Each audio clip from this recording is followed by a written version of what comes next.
Allora, DOP significa denominazione di origine protetta. È un marchio di qualità di valore europeo che viene attribuito ai prodotti agricoli o alimentari ottenuti e trasformati in un'area geografica ben delimitata. La qualità e le caratteristiche di tali prodotti sono dovute essenzialmente ed esclusivamente all'ambiente geografico complessivo dei fattori naturali e umani.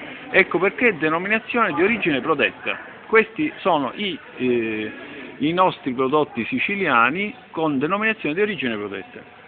Formaggi, pecorino siciliano, consorzio di tutela e valorizzazione del pecorino siciliano.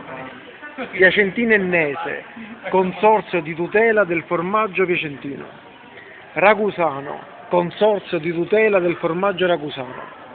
Vastedda del Belice, consorzio per la tutela del formaggio Vastedda Valle del Belice. Olio d'oliva, Colli Nisseni, comitato promotore olio extravergine Colli Nisseni. Colline Ennesi, DOP olio extravergine Colline Ennesi.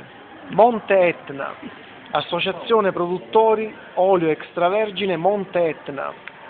Monti Iblei, consorzio di tutela olio extravergine Monti Iblei. Valdemone, associazione produttori olio extravergine Valdemone.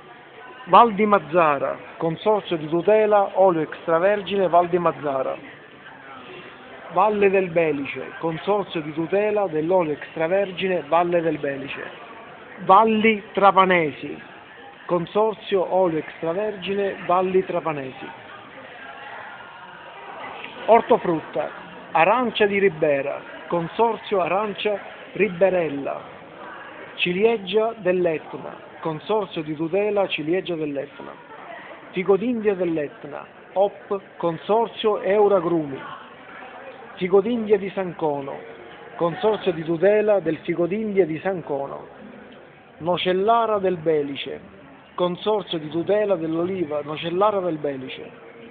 Pistacchio verde di Bronte, consorzio di tutela del pistacchio di Bronte. Trasformati, Pagnotta del Dittaino, COP Agricoltura Pagnotta del Dittaino.